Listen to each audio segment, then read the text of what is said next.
Hello everyone. Good evening to all. Welcome to your YouTube channel Maths with AJ. Since your term 1 examination has been completed and I hope that all of you have done well in your term 1 examination.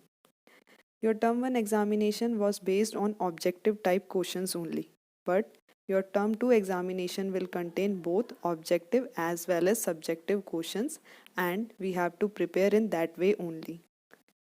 From today onwards, we will start with the term 2 examination syllabus of mathematics. आज के इस video में हम term 2 के syllabus की starting करेंगे और जो पहला टॉपिक हम पढ़ने जा रहे हैं टर्म 2 का वो है एप्लीकेशंस ऑफ ट्रिग्नोमेट्री।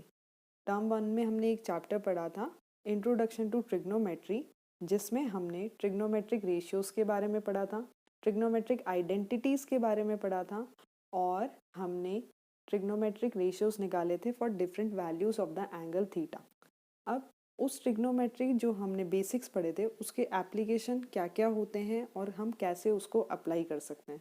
तो सबसे बेसिक जो एप्लीकेशन होता है ट्रिग्नोमेट्री का वो हाइट और डिस्टेंस फाइंड करने के लिए होता है। हाइट, सपोज कोई टावर है, कोई बिल्डिंग है जिसकी हाइट आपको फाइंड करनी है, तो by using the trigonometric ratios we can find the height and distances of some particular tower और some building from some point. अभी इसमें हम हाइट एंड डिस्टेंसेस में दो केसेस देखते हैं। ये जो फर्स्ट सिचुएशन आपके सामने है इसमें एक पर्सन ग्राउंड पे खड़ा है और एक टावर है जिसकी हाइट है AC, पर हमें ये हाइट नहीं पता। हम ट्रिग्नोमेट्री का यूज़ करके इस टावर की हाइट फाइंड कर सकते हैं। तो उसको फाइंड करने के लिए सबसे पहले हमें कुछ बेसिक टर्म्स समझने पड़ेंगे जो कि आपके सामने आपको दिखाई दे रहे होंगे। अब एक एक करके देखते हैं कि ये क्या होते हैं। सबसे पहले हॉरिजॉन्टल लाइन क्या होती है। ऑब्जर्वर की आइज से जो सीधा लेवल होता है उसको हम हॉरिजॉन्टल लाइन बोलते हैं और ऑब्जर्वर किसी भी ऑब्जेक्ट के जिस पॉइंट को देख रहा होता है उस लाइन को हम लाइन ऑफ साइट बोलते हैं। जिस केस में line of site horizontal line के अबव होता है उस केस में जो एंगल फॉर्म होता है उसे बोला जाता है एंगल ऑफ एलिवेशन।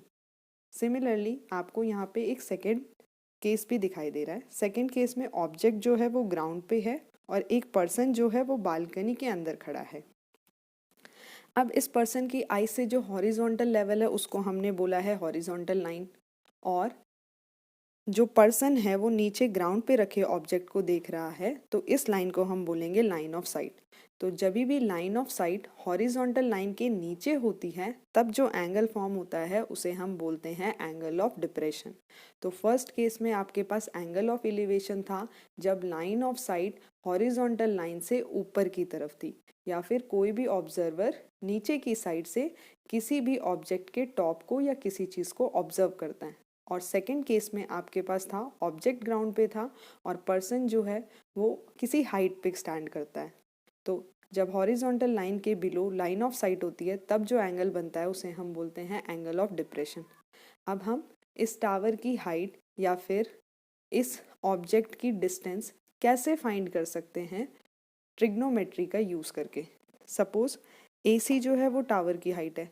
अगर हमें इस क्वेश्चन में ये एंगल ऑफ एलिवेशन पता है तो आप सबको मालूम है कि कोई भी टावर या कोई भी बिल्डिंग जो होती है वो वर्टिकल होती है। वर्टिकल होती है तो ये एंगल होगा 90 डिग्री। अगर ये एंगल 90 डिग्री होगा तो हम एक ट्रायंगल फॉर्म कर सकते हैं जिसमें ऑब्जर्वर और वो जो टावर है वो दोनों इंक्लूडेड है।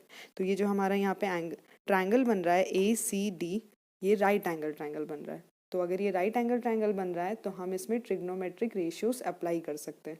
अब हम वही ट्रिग्नोमेट्रिक रेशियो अप्लाई करेंगे जो हमारे टावर की हाइट फाइंड करने के लिए यूज़ किए जाएंगे। सपोज ये जो आपको पर्सन का डिस्टेंस इस पॉइंट से x मीटर्स गिवन है और आपको ये एंगल ऑफ एलिवेशन जो है वो थीटा गिवन है और हमें फाइंड करनी है टावर की हाइट जिसको हमने मान लिया h। तो अगर हम ट्रिग्नोमेट्रिक फंक्शन का यूज़ करें या ट्रिग्नोमेट्रिक रेशियोज़ का यूज़ करें तो आप सबको पता है ये हाइट और बेस को इंक्लूड करने वाला जो ट्रिग्नोमेट्रिक रेशियो होता है वो होता है tan theta. tan theta will be equal to यहाँ पे AC अपॉन CD।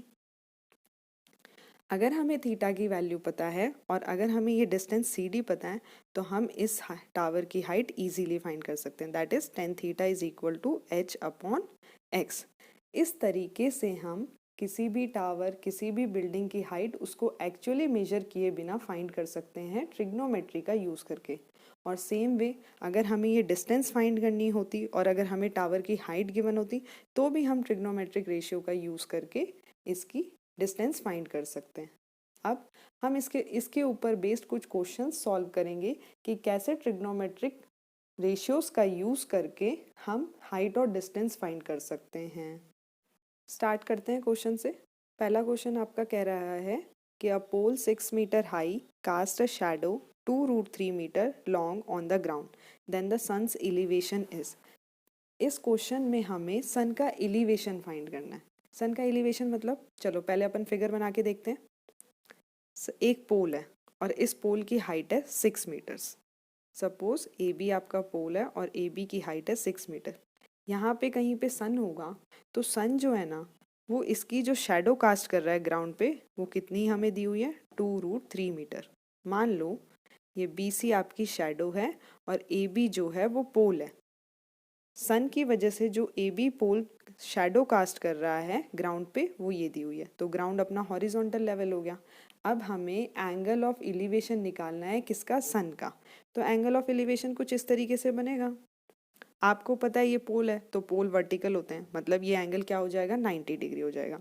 और हमें क्या फाइंड करना है, ये थीटा फाइंड करना है हमें कि जो एंगल ऑफ एलिवेशन होगा वो कितना होगा। तो अब आप सब देख सकते हो कि जैसे कि ये एक राइट एंगल ट्रायंगल बन रहा है तो हम ट्रिग्नोमेट्रिक रेशियो का यूज़ कर सकते हैं। हमें कौन सा एंगल निकालना है, थीटा। और हमें गिवन क्या, कौन कौन सी साइड है, हमें हाइट गिवन है और हमें बेस गिवन है। तो सबसे पहले हाइट और बेस को इंक्लूड करने वाला ट्रिग्नोमेट्रिक रेशियो क्या होता है, टेन थीटा। तो हम क्या लिख सकते हैं कि in triangle A B C tan theta will be equal to A B upon B C. Find भी हमें थीटा ही करना है तो ये हमें गिवन है tan theta equals to A B. हमको गिवन है कि 6 मीटर जो है वो पोल की हाइट है और 2√3 मीटर की वो शेडो क्या कर रहा है, कास्ट कर रहा है। जब हम इसको सिंप्लीफाई करेंगे तो हमारे पास ये आ जाएगा tan theta is equal to 2 1 ज़ा 2, 2 3 ज़ा 6, 3/√3। और जब हम इसको फर्दर सिंप्लीफाई करेंगे तो ये बनेगा tan theta is equal to √3। ये √3 क्यों आया, because 3 can be written as √3 into √3। तो √3 से √3 कैंसिल हो जाएगा और बचेगा √3। अब 10 कितने डिग्री की वैल्यू √3 होती है, अब हम सबको पता है कि 10 60 डिग्री की वैल्यू जो होती है वो √3 होती है। तो यहाँ से हम लिख सकते हैं कि tan theta is equal to 10 60 degree. जब दोनों साइड ट्रिग्नोमेट्रिक रेशियो सेम है इसका मतलब एंगल भी क्या होगा, सेम। तो यहाँ से थीटा की वैल्यू कितनी आ गई, 60 डिग्री। हमें फाइंड क्या करना था इस क्वेश्चन में, सन का एलिवेशन फाइंड करना था, मतलब कि थीटा फाइंड करना था। तो इस क्वेश्चन का करेक्ट आंसर क्या हो जाएगा, ए, दैट इज 60 डिग्री। हमने इसमें 10 ट्रिग्नोमेट्रिक रेशियो का यूज़ किया जिसमें हमें हाइट गिवन थी और हमें बेस की वैल्यू गिवन थी। Moving on to the next question. Second question में हमें क्या बोला गया है कि the angle of depression of a car parked on the road from the top of 150 metre high tower is 30 degree. Angle of depression दिया है किसका, एक कार पार्क्ड है रोड पे और from the top of 150 metre high tower. थोड़ा सा हम इसका डायग्राम बना लेते हैं पहले।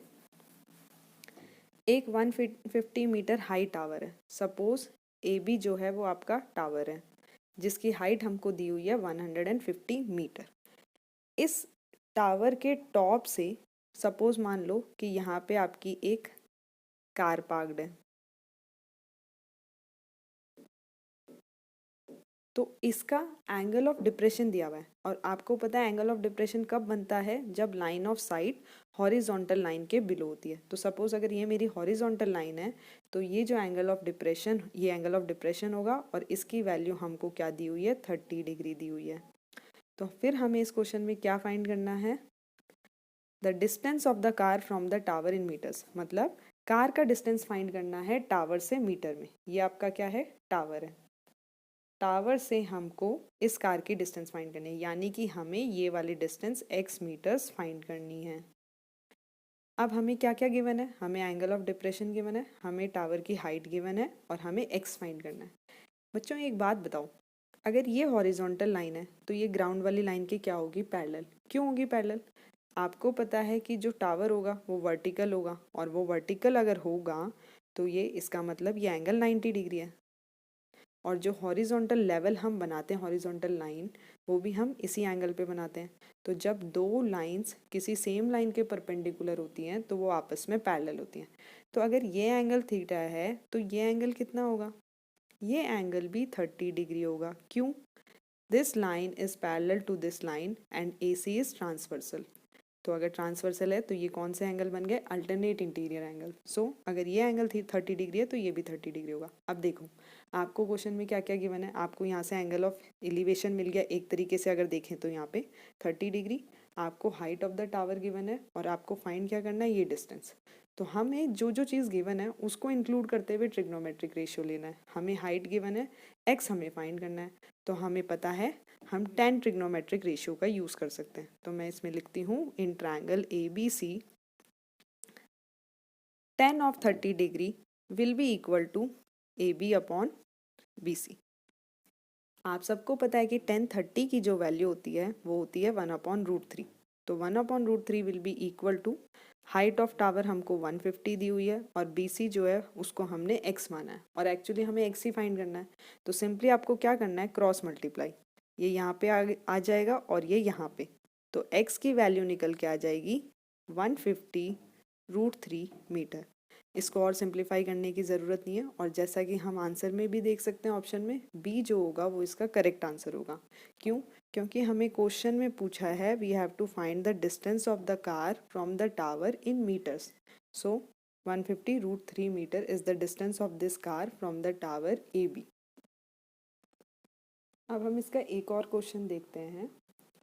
क्वेश्चन देखो क्या पूछ रहा है, the length of a string between a kite and a point on the ground is 85 metre. String की लेंथ दी हुई है, काइट और एक पॉइंट है ग्राउंड के बीच, ग्राउंड पे, जिसकी लेंथ है 85 metre. If the string makes an angle of theta with the ground level such that tan theta is equal to 15/8, then the kite is at what distance from the ground. एक बार मैं आपको इसका figure बना के समझाती हूँ कि कैसे हम इस क्वेश्चन को करेंगे। हमें इस क्वेश्चन में क्या दिया हुआ है, हमें ये दिया हुआ है कि एक काइट है, मान लो सपोज यहाँ पे आपका ये काइट है।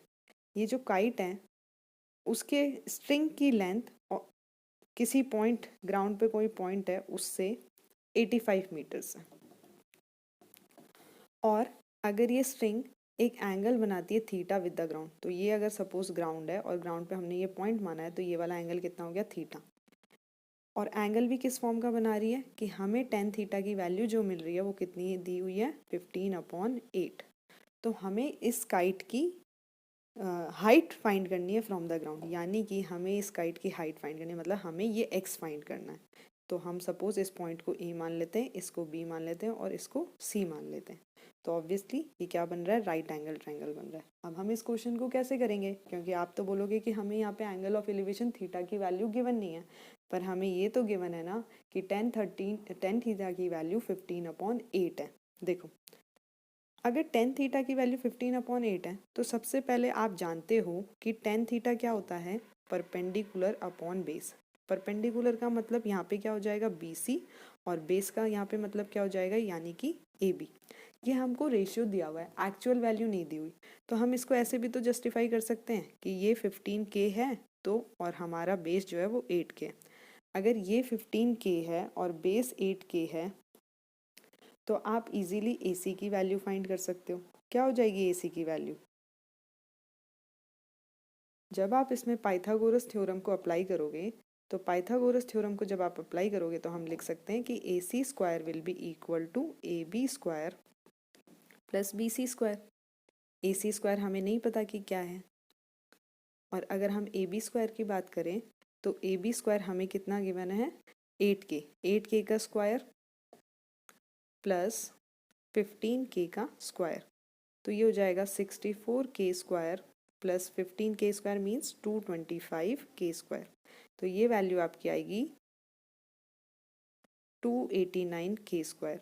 तो ये AC स्क्वायर की वैल्यू आ रही है, तो AC की वैल्यू कितनी आ जाएगी हमारी, 17K। मीन्स अगर ये वाला 15 के रेशियो है, ये 8 के रेशियो है, तो ये रेशियो जो होगा वो 17 के होगा। अब अगर 17 के होगा और हमें फाइंड क्या करनी है, हाइट फाइंड करनी है, तो हाइट और हमें गिवन क्या है, हाइपोटेन्यूज गिवन है। तो हाइट और हाइपोटेन्यूज को इंक्लूड करते हुए हम कौन सा ट्रिग्नोमेट्रिक रेशियो ले सकते हैं थीटा एंगल के साथ, दैट इज साइन थीटा। तो सबसे पहले तो आप साइन थीटा की वैल्यू फाइंड करोगे, तो साइन थीटा की वैल्यू यहाँ पे क्या हो जाएगी, BC अपॉन AC। तो BC हमारे पास कितना था 15 के और AC हमारे पास कितना था 17 के, तो 15 अपॉन 17 आ गया। This is your equation number 1। Now हमें ये भी पता है कि साइन थीटा अगर हम इस फिगर में देख के निकालेंगे तो ये आएगा BC upon AC, that is equal to x upon 85 because we have to find the value of x। तो आपके पास यहाँ पे दो इक्वेशन है, फर्स्ट और सेकंड, और दोनों में आपको साइन थीटा की वैल्यू दी है, मीन्स LHS जो है वो दोनों का सेम है। तो अगर LHS दोनों का सेम है तो RHS तो इक्वल ही होगा। सो फर्स्ट और सेकंड इक्वेशन से हम क्या कह सकते हैं, from first and second 15 upon 17 is equal to x upon 85। Simply क्या करोगे, क्रॉस, तो क्रॉस जब करोगे तो ये आ जाएगा 15 upon 17 into 85 is equal to x। अब आप इसको इजीली सॉल्व करके x की वैल्यू निकाल सकते हैं। क्या आ जाएगी x की value, 17 1 17, 17 5 35, and when 5 is multiplied by 15 the answer will be 75 meters. So the kite is at a distance of 75 meter from the ground। इस तरीके से आप ट्रिग्नोमेट्रिक रेशियोज का यूज करके ऐसे क्वेश्चंस में हाइट और डिस्टेंस इजीली फाइंड कर सकते हो। आज की इस वीडियो को हम यहीं तक रखेंगे। नेक्स्ट वीडियो में इसी चैप्टर से रिलेटेड अच्छे अच्छे और क्वेश्चन सॉल्व करेंगे। Thank you for watching the video. किसी को भी अगर किसी भी टाइप का डाउट है तो वो कमेंट सेक्शन में कमेंट करके बता सकता है।